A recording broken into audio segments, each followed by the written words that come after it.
Hey listeners, it's Andrea. Today, Captain Picard somehow doesn't realize that he's in the military. We find the most awkward shoehorn moment in TNG history, and we ask the question, how does one cheer for a Strategema match?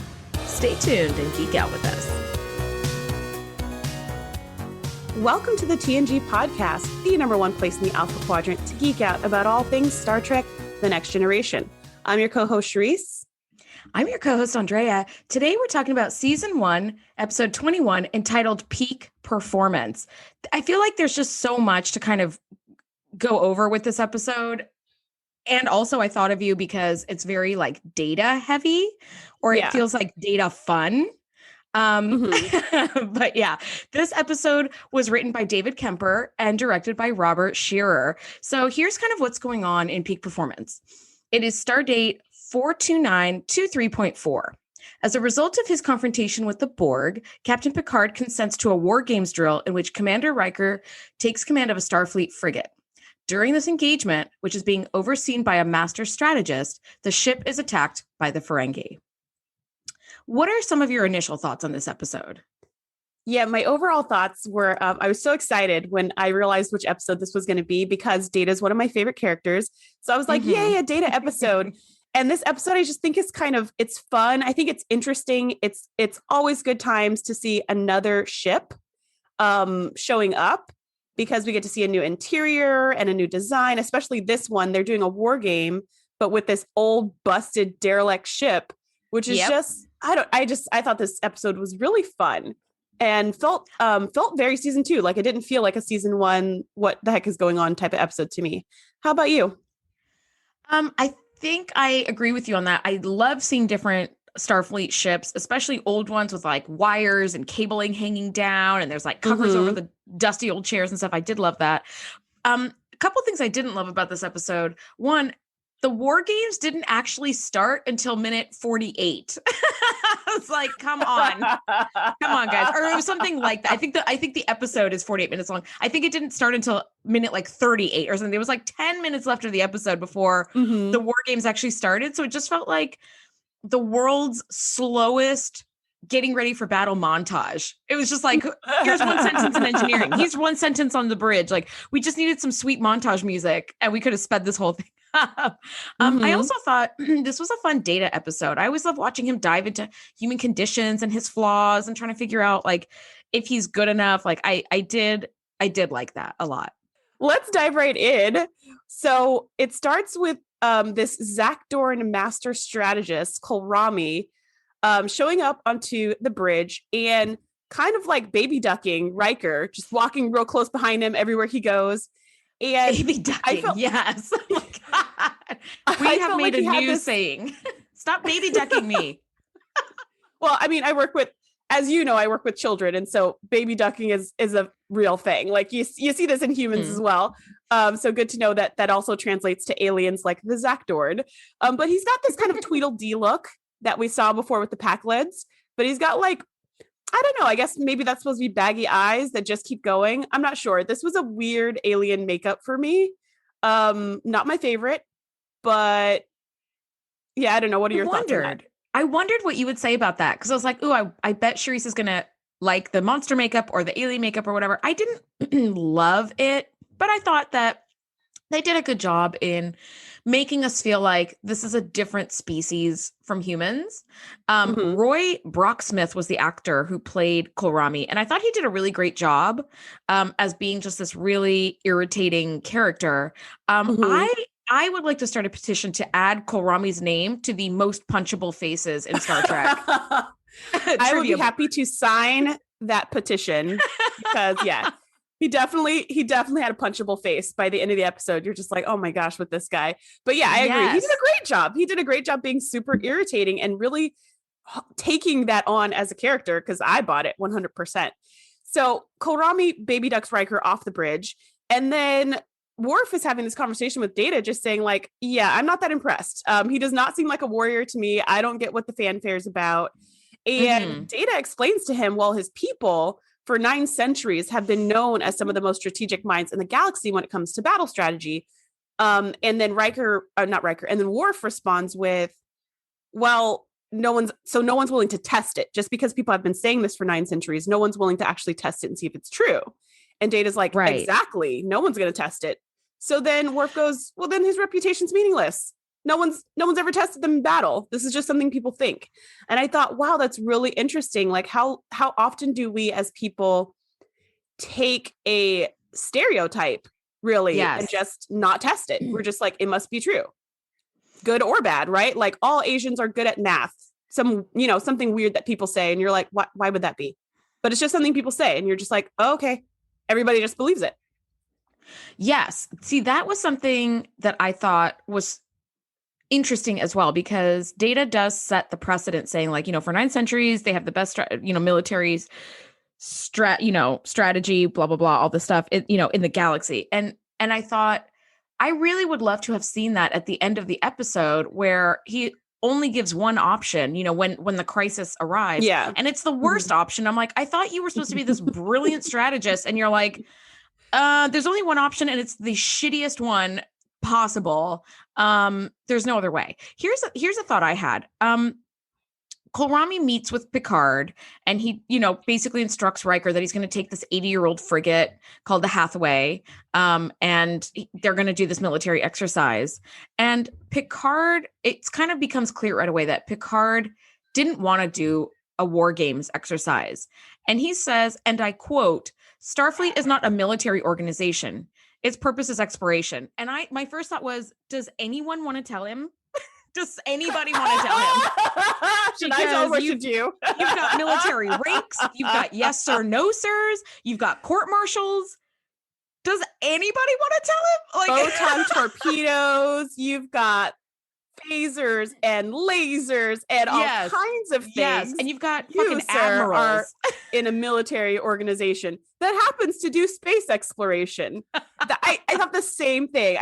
Because we've had this question from episode 1 of season 1. We were like, isn't this a military organization but also does science? And he's kind of setting us straight and being like, no, this is all about science. We just have to do military stuff from time to time when we run into Borg or Ferengi or Romulans or, Klingons back in the day. But that's just circumstances. Okay, so do you remember when the Benzite Mendon was aboard the ship and poking around, and he had some questions and some things that he had like in mind as improvements for the ship, and he tells Picard, and Picard goes, "Aboard this ship, we have a chain of command." And I went, military. Yeah, because I can tell you when I used to work in the lab, and I'm sure it's the same for you too, Andrea, when you used to work in the lab, we did not have some like hierarchy like that. Yeah, there was the boss, but like you could talk to him whenever or anybody else. It wasn't some kind of like, we have a chain of command. The undergrad must tell the grad student who must tell the postdoc who then goes on to tell the PI. Like, no, that's not science. It's like laughably ridiculous. That's like not a thing. Anybody who's interested in working in a lab, that's not a thing. Okay. Yeah. Just so you know. FYI, spoiler alert. In addition, in that same scene where he's saying like, we're just all about space exploration. And then Kolrami is like, well, then why am I here? Why are we having this military strategic discussion? Why are we even doing a war game? And Picard says, well, I was against it, but in light of the Borg threat, the fact that we've now met the Borg, I think we should be ready. And so I was like, question. If the point of this exercise is to get ready for the Borg, why would you play a war game against this old busted crap ship, which does not at all represent the Borg, who have the most sophisticated technology you've ever seen? I was just like, I don't really get it. I mean, I guess you could kind of say they are inventive though. I mean, the Borg will always surprise you. So maybe there's that aspect of they just need to be ready for battle, but come on, Picard. It's not like y'all don't get into battles all the time. So I don't know. I agree. And if we really, really like sink our teeth into the idea of this war games thing, what are you really testing? Because if you're judging Riker, then, you might be judging like this piece of shit ship versus the Enterprise, which is like vastly superior. It's like, okay, but you're really just doing this entire exercise to judge if Riker can think strategically, because what are we judging Picard on? Picard has the upper hand. On nothing. You're just judging him on nothing. Here's a thought I had, and I don't think I ever would have wondered this had I not spent the last number of years working with special needs kids. I wonder if Kolrami is written as the perspective of someone who's maybe on the spectrum, because he displays like extreme rigidity, not a lot of like social emotional awareness, seems to have like impulse control issues. Like he can't stop humming all the time. Like I wonder, was this done on purpose or did they just, I'm not really sure, but I saw that and I went, oh my gosh, this might be a race of people who sort of display like spectrum behaviors. I kind of wondered about that. And I wanted to know what you thought about that. You know what? I did not think about that, but I would agree after working with special needs students, I have the same reaction to a lot of shows now. When I go back and I rewatch it, I'm like, oh, that's why they're doing that. Oh, this is the technique you would use. Like it's so clear to me. But before I worked with this population of students, I was just like, well, I don't get it. Right. So I think it's very possible because around that same time, if I recall, that's when the presence of autism was becoming more known in America. That's when tests started to be given to children earlier and earlier. And that's when that's like right around 1990, where people started to wonder, like, where's this coming from? How does this work? And a lot of research was going into it. That's when in 1991, that's when a scientist lied about the fact that vaccines cause autism because he was trying to get money for his own vaccine. And so he made this whole big thing. Was that the beginning of this whole vaccines cause autism bullshit? Oh my God. That was the beginning of it. And then everyone believed it. And then all this research went into it that disproved it, but it was too late. And so everybody believed it. And then everyone was afraid of vaccines. It was all this stuff that happened in 1991. And this episode, I think, was 1989 or so. So like right around that time is where people were looking into autism. So it's very possible that it was kind of a hot topic. It's also possible that it was modeled after someone who was on the spectrum without the writers knowing that that's why that person was acting the way that person was. So yeah, that's super fascinating. But yeah, I think we're going to revisit that topic many, many, many times. Yeah, I think over these 7 seasons. I think so. Well, moving right along. So Riker is given the task of putting together his team and he goes to Geordi, which I'm like, duh. Of course you want Geordi. Duh. I love when he goes to Geordi. I love how Geordi already has his bags packed. Yes. Right? Oh my God. It felt a little like I was waiting for you to invite me to summer camp. I've already got my sleeping bag and my fishing pole. Like he was so ready. Yes. I was like, yeah, I loved it. And I thought he was going to say no at first because he was just like, so, what do you think about this old ship? And he was just like, well, good luck to you. It's going to be super hard and da-da-da-da. And I was like, oh, he's not coming. And then he goes, well, what do you think about fixing it? And he's like, I already got my kit packed. I was like, oh, yes. And see, that right there is why you want him, because the man is so ready. He's got a B plan, a C plan. Like, he had a bag packed to go to the Hathaway. He also had tools squirreled away for if they wanted him on the Enterprise. Like he was ready for all contingencies. That's why you want Geordi. Yep. Here's something that caught my eye. He goes to Worf to ask him to be part of the crew. And Worf is building a model ship, but it looks like a second grader's version of a model ship with like popsicle sticks. Like it's so junky. It is the opposite of like the amazing model ship that Geordi built in the Elementary Dear Data episode. But here's something that I immediately jumped on. There's hardly any lighting in the room. Everything is always like dark and shadowy. And I thought, in the case be made that Klingon eyes are maybe not well adapted to intense light, because anytime you go to a Klingon scene, it's dark, it's smoky, there's red light or there's very low light. And I'm like, what is going on with the Klingons and their inability to just like see normally? I don't know. You know what? You might be right, because even when they go to the planet Klingon, it looks exactly like that. It's all like dark and mysterious. So you might be right. You might have something there. You know what? We might need to get some funding and get some research going on this, because I feel like Klingon eyes have not been studied enough and maybe they can't take intense light. Yeah. Anyway, so, and then Riker brings Wesley aboard for educational purposes, ? Yeah, that's because he's Wesley's mentor. And so he just like brought him along for the ride. And I thought that was also pretty cute. Plus Wesley's a boy genius and I would want him on my ship in any situation. He does basically save everybody's ass again with his like little warp thing, which we'll get into in a minute. But it's like, you're right. You do want Wesley, because Geordi didn't think of it. Worf didn't think of it. I wanted this whole team. Riker was brilliant. The only other person I would have wanted was Data, but someone's got to stay on the ship. Yeah. But do they? I don't know. It's a war game. Do they really need Data to stay on the ship? So we're still aboard the Enterprise, and Riker's getting his team together, and Riker decides to challenge Kolrami to a game of Strategema because Kolrami is a grandmaster. And I thought Strategema is one of the coolest game names I've ever heard. Oh my gosh. Yes. Yes. It's such a dope name. You already know it's about strategy. You don't even need to know more. So when they have the glowy boards just floating in the air, you're just like, okay, like you don't need to know the rules. You don't need to know how it goes. It's called Strategema. It's about strategy. That's all you need to know. Is in the name. Yeah. Yeah. Yeah. And there's colors and there's little finger things. And that's all you need to know. Those little finger things were so effing cool. So they're playing this game of Strategema. They got to put these little like finger sensors and they just wiggle their fingers really fast to move these pieces, I guess. But here's something. Riker loses after only 23 moves and it's over in seconds. And I'm guessing somewhere on the planet Mariposa, Brenna Odell is like, tell me about it. Because this is what this felt like to me. It's like, and it's over in seconds. For those of you who don't remember, that's the woman from the Irish colony that left Earth 300 years ago, but then their planet was about to die. And so the Enterprise came and found them and relocated them to a nearby planet with another colony. And this woman had a foot washing session with Riker. We'll just leave it at that. And apparently it was not very satisfying of a session because she was super pissed right after. Yes, because minutes later she was running around screaming at everybody. So I'm thinking Riker sort of showed his card in Strategema, and after 23 moves and mere seconds, it was all over, and everybody went, "Oh!" I thought, this is what she must have dealt with. But anyway, that's neither here nor there. But you know what? I do admire the fact that Riker wanted to play Kohlrami because he was like a third degree master or whatever the heck they called him.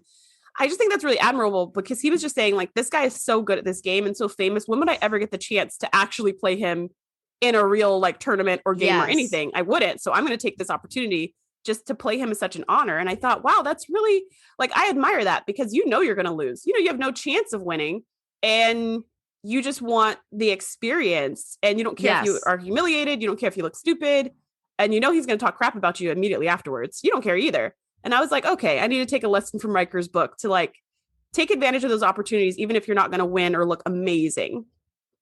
Oh, I totally thought that was absolutely worth it too. I would have done that as well. It's like, if you are given the opportunity to play against a super grandmaster or a black belt or whatever, you take the opportunity, even though you're going to get your ass handed to you, because you now have the pleasure of saying, I played Kohlrami in Strategema. And of course I lost spectacularly, but like there was never a chance of winning. And it was just for the experience of doing so. I had a neighbor who was a professional pianist, a concert pianist. And I asked her to play a piece for me. And she's like, well, I'm rusty and I haven't played in years. And But I was like, I just want to hear you play for the pleasure of saying, I heard you play. Like, it doesn't matter. And so I really felt that. I really felt that. Now, while this is going on, Pulaski is like, I'm going to insert myself and I'm going to like push Data to challenge Kohlrami in this game of Strategema and I thought, yes, Pulaski, this is one of the few times I absolutely understand why you're doing this. And I agree with you. Like, let's have an android like battle against him and see what could happen. This is exactly like a match made in heaven right here. And we're going to see that sort of play out a little later. But Pulaski's like, come on, Data, come on. And I was like, yeah, I totally would have done that too. I would have been nudging him in the ribs. And Data's like, no, thank you. No, thank you. And Pulaski's like, you can't do it. No, thank you. So yeah, we're going to pick that back up in a minute. What happens with that? But yeah, Pulaski and Troy and Geordi are just like, come on with this guy. Like, we need an android to just really see how far do these strategic minds go, to test those strategic minds. Exactly what Worf was suggesting earlier. So then we're back on the Hathaway, which looks so cool. I loved seeing the inside of a new ship. I like the blue-green light panels in the back. And like you mentioned before, like the curtain over the table, like you would do in an old house or something. To keep stuff from getting dusty, I guess. I don't know. Yes. So if we kind of think about Star Trek universe and their timeline, the Next Generation was set 78 years after the original Captain Kirk's Enterprise. And Kohlrami says that this frigate is 80 years old. So this frigate was in its heyday when Captain Kirk and Spock were bouncing around. So I love that it all looks so appropriate for like the Captain Kirk space age timeline. It looks a little bit more advanced because, the set design in 1968, obviously wasn't going to be as strong as 1989, but it just looked like it would have fit. The panels all look different. There's cabling and fiber optic cables just hanging from the ceilings and the rafters. It looked so effing cool. I just wanted to like run around in there and push buttons. I mean, I want to do that with any Enterprise, but especially that one. I was like, I want to get like a damp cloth and wipe down these chairs so I can sit in it. And I want to run around in it. It was just so cool. Engineering looked really cool. Geordi had sort of, it looked like an old 60s like television screen sort of as like his view screen. I was like, oh my God. Number one, you guys did the shit out of your research. It looked so good. Whoever put this together. Yeah, they just pulled that out of storage. They were like, oh, good thing we kept these. So let's just pop this back up panels. Here.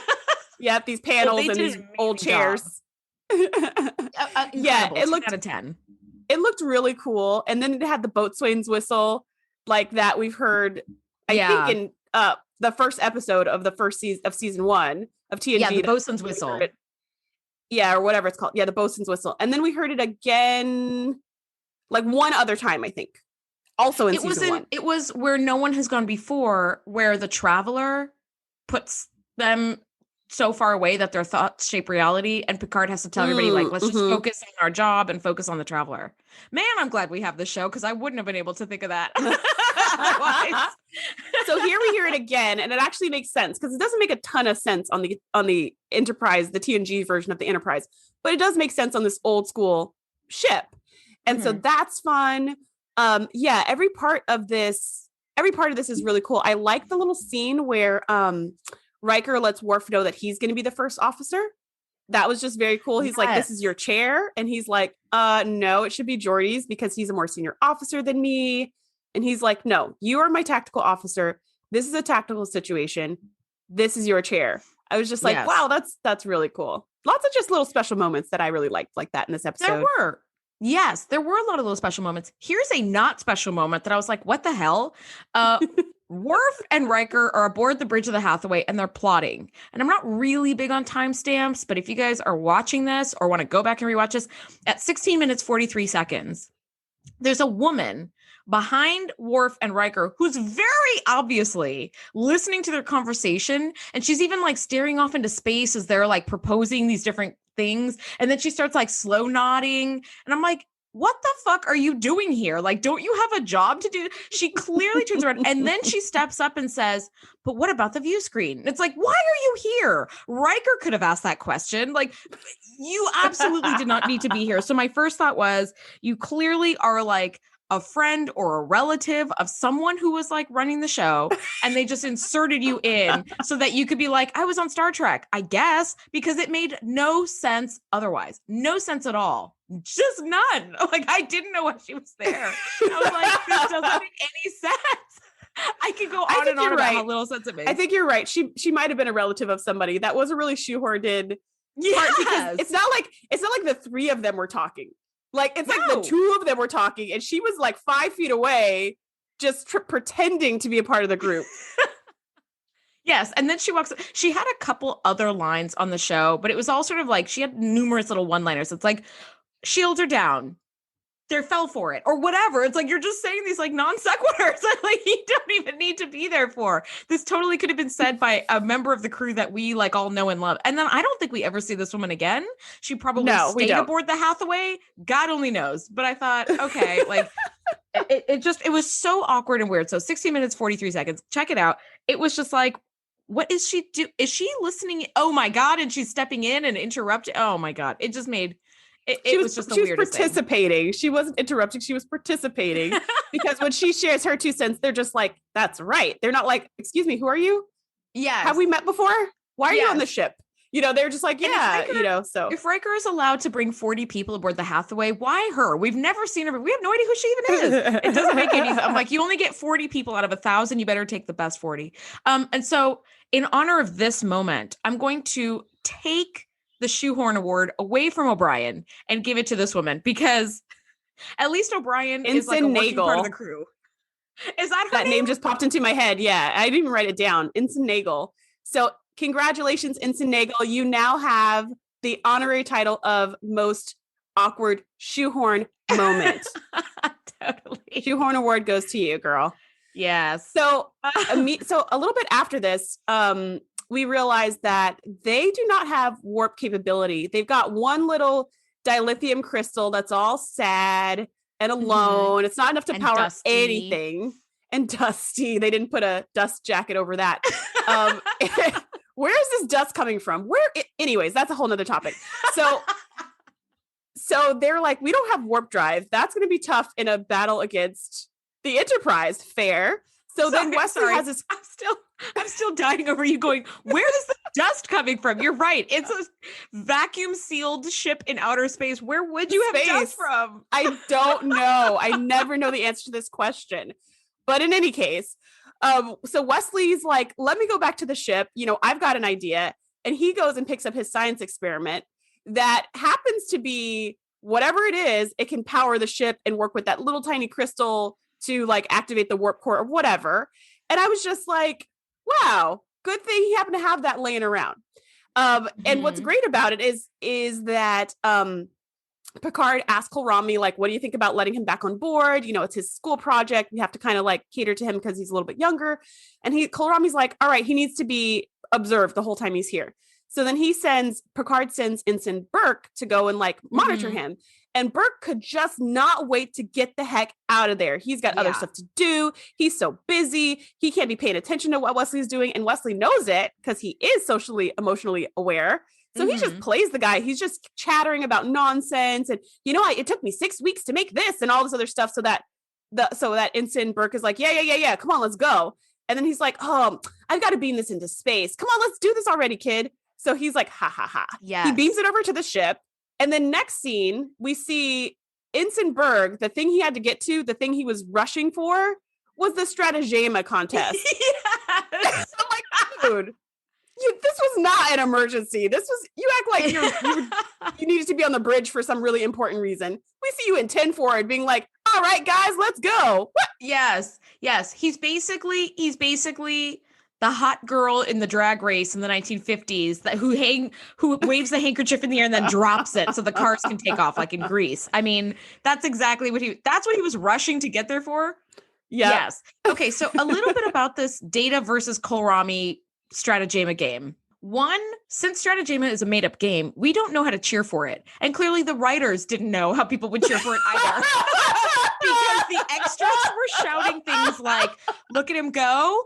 Oh, goody, faster, harder, good job, and one more. I was like, what are you guys saying?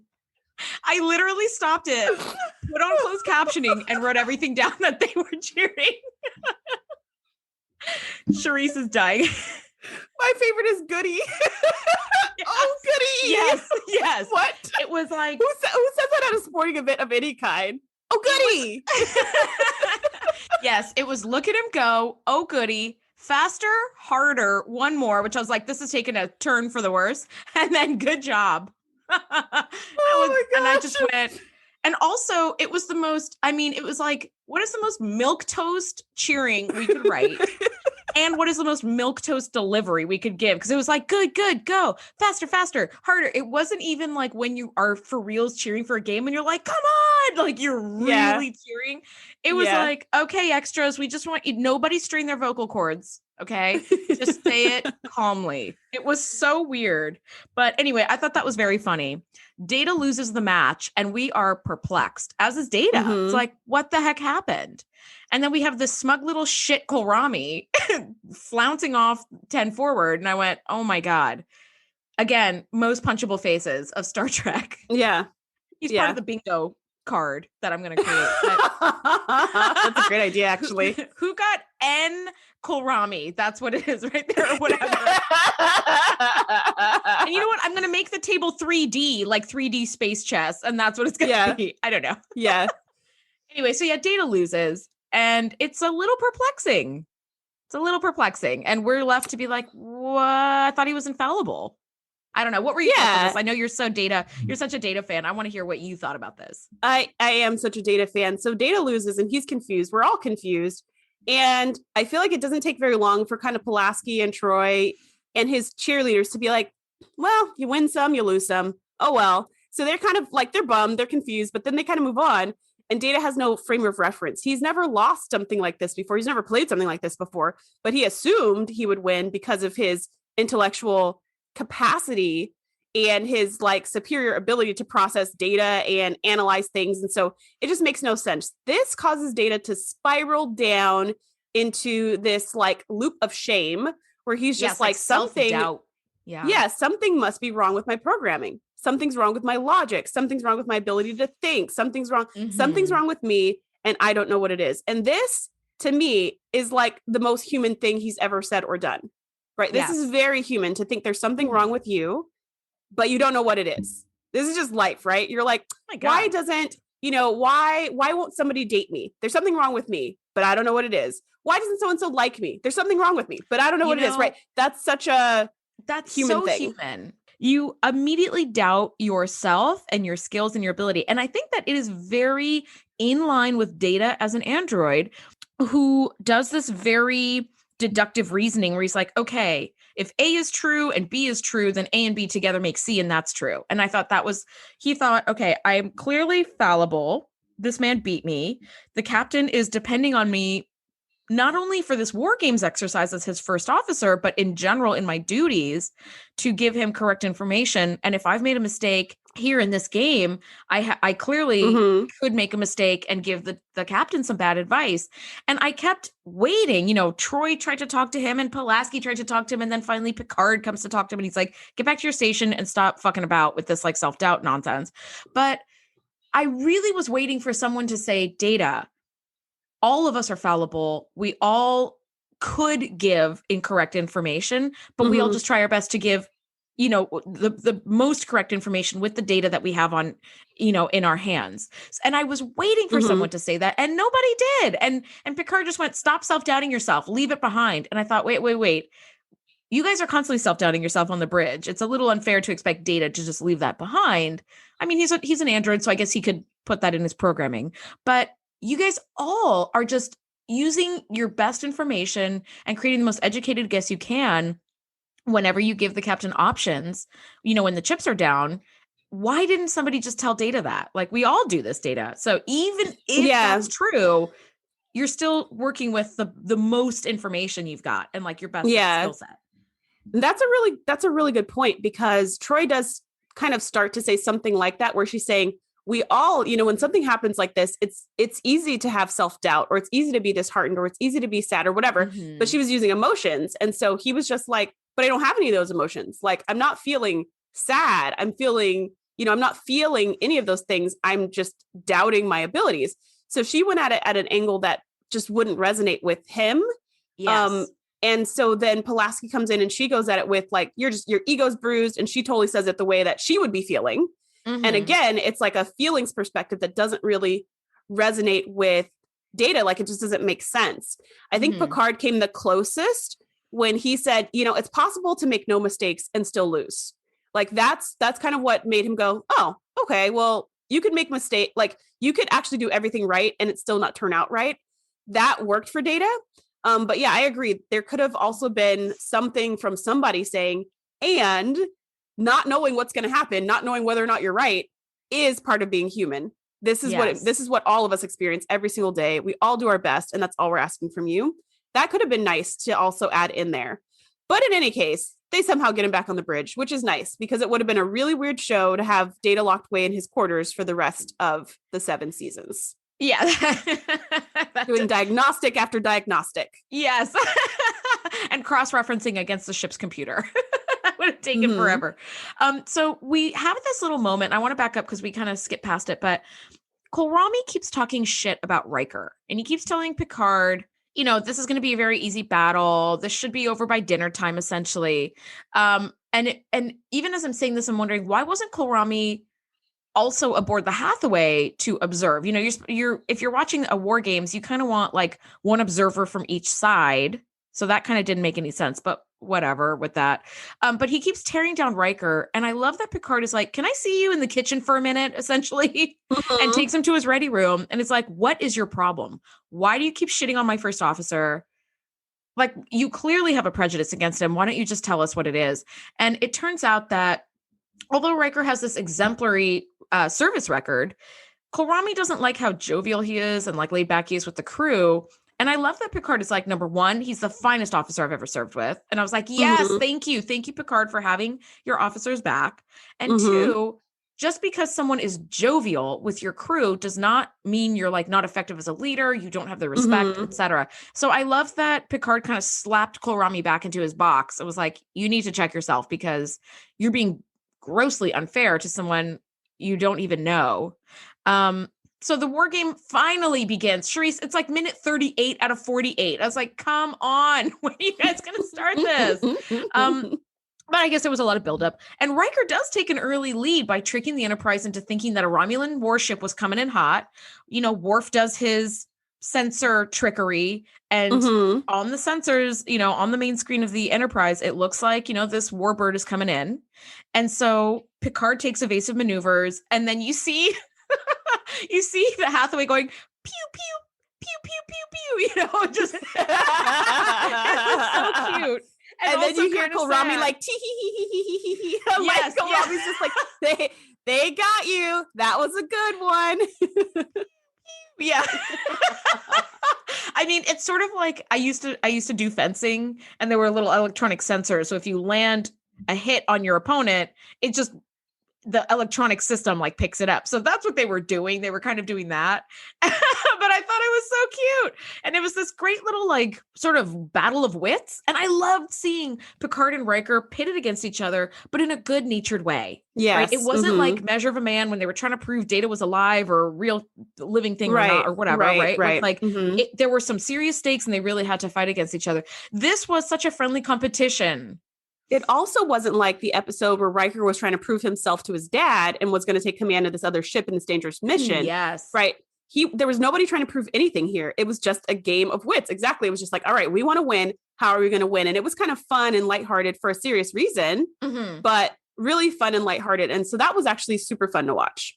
That was really fun to watch. Here's something that was not fun to watch, though, is suddenly out of the blue, not only do we have a C plot dropped in on us all of a sudden, but it's a Ferengi C plot. It's like, what?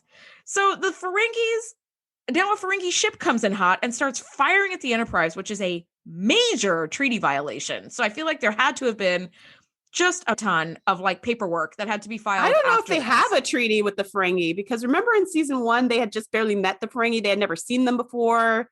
They weren't aware of their technology and all the stuff. And then they started to like, you know, kind of talk to them and get to know them. So I don't think they have a treaty. I think they're just kind of still in the get to know you phase. Maybe they don't, but I feel like, wouldn't that be kind of a declaration of war to just zoom in and start firing at the ship? Like, wait a second. So for the Federation, firing on their ship would be a declaration of war. For the Ferengi, that's one of their rules of acquisition. Like, that's how they function in the universe, is if it's like finders keepers.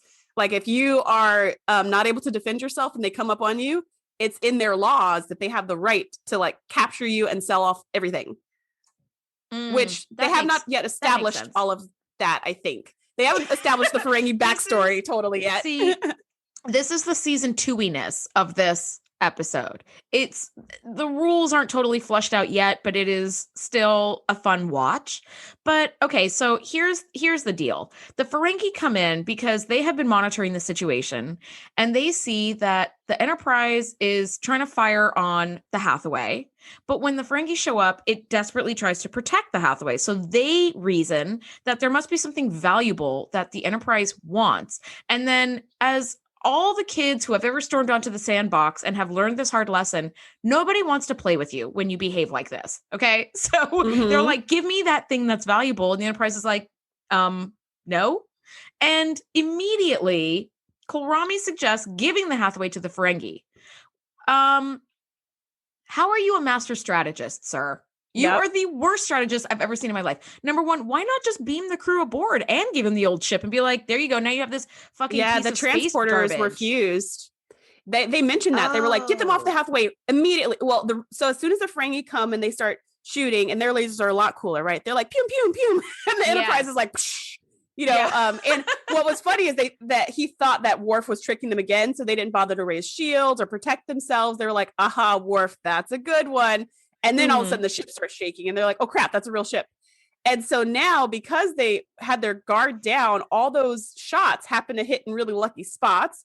It fused their ability to fire any of their weapons, and it fused their technology so they couldn't do any transportation. Like they couldn't transport anybody, because that's what Picard said. He was like, raise shields. They're like, oh, we can't bring our shields up. Fire torpedoes. Oh, we can't fire anything. Get them off the Hathaway. We can't get them off the Hathaway. And he's like, move our ship between them and the Hathaway. Like, just block him. And now they're like, crap, we've got nothing. And that's why Kohlrami is like, we need to get out of here. We've got no weapons. We've got no way to protect ourselves. It's just 40 people versus 1,000. Like, the math works out to me. Get us the heck out of here. Kohlrami's suggestion as a master strategist is run away. And I was like, dude. As the only option, by the way. Yeah. There's no other option. Where I love that Worf, who is not a master strategist, is like, you jump to warp and you kind of, get at it, whatever. Like, I love that the crew of the Enterprise completely circumvents Kohlrami's nonsense. And they're like, no, we're just going to ignore it. Let's not listen to him anymore, everybody. And there's that part where, there's that part where Kohlrami orders Picard to run away because he's the Starfleet observer. And Picard just shuts that down. He goes, I'm the captain of this ship. Your order is canceled, or whatever he said. And Kohlrami's just like, you know why he ignored Kohlrami? He ignored Kohlrami, Shereese, because it is a military organization and there are chain of commands. That's why. Exactly. Picard, you just owned yourself. Like, what are you talking about? No military. Get out of here. Yeah. So he does say, like, dude, you're a guest, essentially. And I'm going to go ahead and boot you now. Yep. So, and look, this is exactly what Worf was saying. Worf was saying for 9 centuries, no one's ever tested the, what are they called? Zakdorn?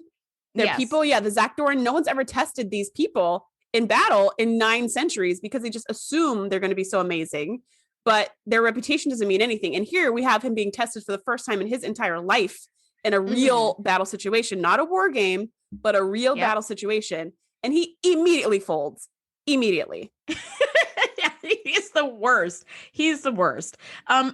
Also, he's this brilliant strategic mind. He comes up with running away and nothing else. And the crew says, okay, we're not going to listen to you. And they put together a plan in like 2 minutes. It took 2 minutes to just put that together. They're like, all right, we're going to use the 2 seconds of warp drive that Wesley has given us by bringing his little crystal orb aboard. You're going to fire your torpedoes. It's going to look like the ship was destroyed, but we're going to jump to warp and, hide behind the planet. Hide behind the planet, essentially. And it works. And Worf, again, pulls out this holographic ship trick out of his sleeve. And while they're hiding behind the planet in the Hathaway, he makes the Ferengi sensors detect another Federation Starfleet ship coming in. Yeah, exactly. And so the Ferengi are like, oh, we've been beaten. And they make this really quick retreat. And I thought, again, this could have been, if you do just a straightforward War Games episode, that could have been so much fun. The Battle of the Wits, there are multiple moves that they're all doing on each other. Picard is delighted to see Riker up to his old tricks, and Riker is delighted to see Picard is, being very like ingenious. But instead we had one move, and then a Ferengi ship showed up for really no reason. And then they scarper the second they feel like they've been beaten. It's like, this was a C plot I did not need and did not want and didn't know was going to come up. And I went, ew, I don't like this. Yeah, I guess it's a little bit like the Strategema game, right? Where it's like a 23 moves, several seconds, and it's over. So here's some of my, I didn't mind that because I thought, it doesn't make any sense, but like, how else were they going to finish this episode? I don't know. I guess they needed some drama, but here are some things that did kind of irritate me about these last scenes. So one thing that I thought didn't make sense was that Worf was going to do the sensor trick with the Ferengi and make it seem like another Federation ship is coming. Now that's a great idea. And that's like a great twist. However, the only reason he was able to do that successfully with the Enterprise is because he knows all the security codes for the Enterprise. I thought the same thing, Shereese. Preach. Keep going. Yeah. So I was like, amen. So I was like, so you don't know their security codes. And it's not like this is an alien species you guys have tons of contact with, so you can maybe guess. It's like, no, you guys, this is like your 4th time seeing the Ferengi ever. Mm-hmm. So you don't know their security codes to get in and trick their sensors. So I was just like, okay. False. Yeah. Yeah. And then, let's see, what else bothered me about this? Or I guess bothered is too strong of a word, but, here's the other thing, was that the Ferengi give them 10 of their minutes, which I guess are Earth minutes. This is the question we keep coming back to. How do they measure time when you've got different planets with different time? Yeah, it makes no sense. But let's just say Earth. Really, it's America. Apparently, everything's America. So, like, you got 10 U.S. minutes for you to use to, like, before you have to give your answer to the Ferengi. So they do this first intergalactic conference call, which was kind of neat, in the observation lounge between the 2 ships. But as they're talking, I'm just like, y'all only had 10 minutes. And then, by the way, after he does the 10-minute, you have 10 minutes, or maybe it's before, I don't remember, but I think it's after, there's like a little commercial break. And when it comes back from commercial break, Picard is making a log, to like catch up the people who are coming back from commercial so they know what's going on. But as I'm watching, I'm just like, wait a minute, you only have 10 US minutes. You're making a log? You're making a log? We don't have time for this. Again, it's the home soil episode where that laser drill has cut the bejesus out of that poor man who's now smoldering, and they haven't even gotten his body out yet. And Riker's like, first officer's log, and Data and Geordi are like, we got to help him. And he's like, I'm making a log right now. Give me a break. Give me a break. This is not the time to be making a log. But okay, it's clearly done for the viewers. But if you think about that in real time. Yeah, I was like, what are you guys doing? Picard, stop making an effing log. You only have 6 Earth minutes left now. Like, come on. So I don't know, that just was kind of stressing me out. And then the other fun thing about this Ferengi scene is that we see Quark yet again, the actor who plays Quark. But in this, I think his name is like Bactor or something. So this guy has played like 17 different Ferengi, but it's the same guy. And every time I see him, I'm just like, man, this guy is good as a Ferengi. He's just good in this role. When central casting is like, oh, Star Trek needs another Ferengi, they open up the file and there's just literally one actor's headshot in it. They're like, this dude. That's it. And I'm really glad that he became a season regular on Deep Space Nine. Like, he earned his piece. Like, he was on this show so many times as so many different Ferengi. So anyways, that was just like that was a fun little cameo. I'm like, ooh, who's he playing today? You know what? But yeah. I was actually thrilled.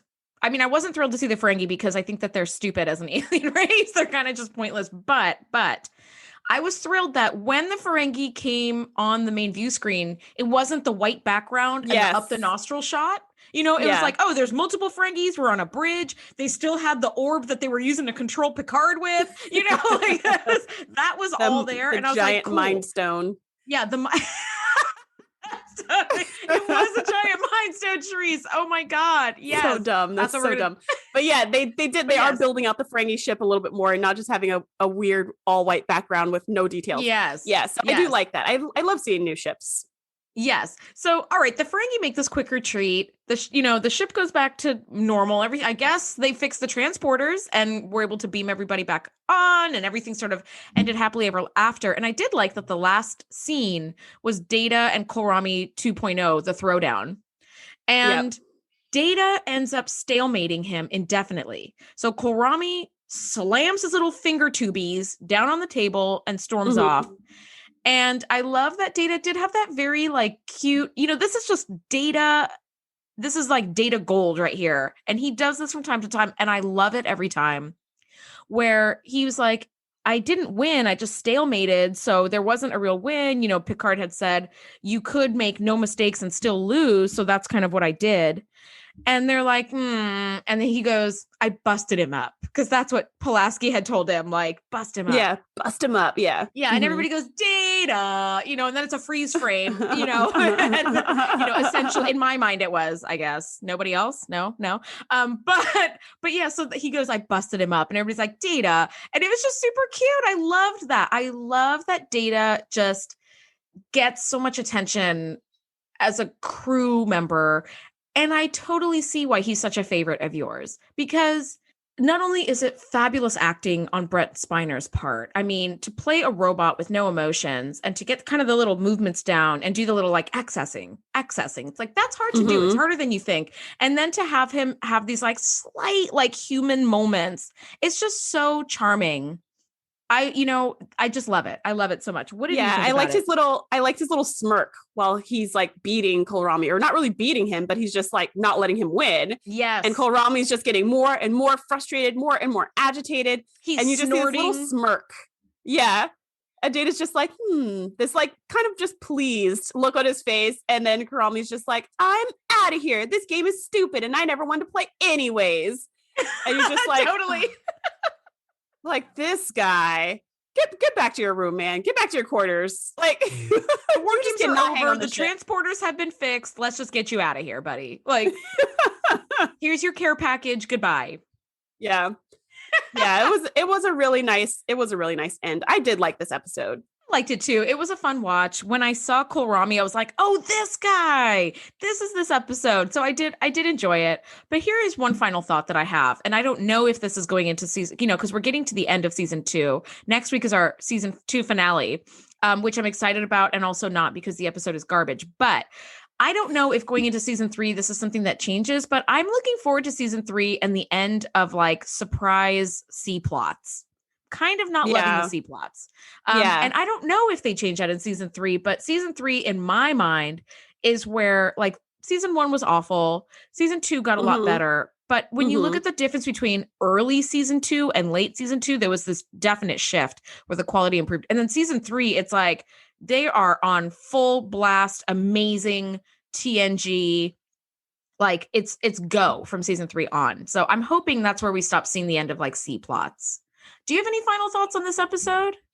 I just, besides the fact that I just really liked it, no, I don't really have any final thoughts. And I do agree with you. It will be nice to see the end of the C plots, and they must end because I don't remember them as part of Star Trek until rewatching these episodes and going, what are they even talking about here? So obviously it ends at some point, and I don't remember when either. So I'm so excited about season 3. I can't even deal because it's just going to get like better and better and better. I'm so not excited about next week's episode, but it's kind of like us paying our dues so that we can get to the good stuff. Yeah, that is true. So thank you so much for listening and being just super nerds with us. We love and appreciate every single one of you.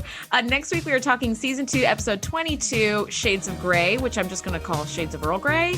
And we will see you next week. Thank you so much for hanging with us. Thanks for geeking out with us.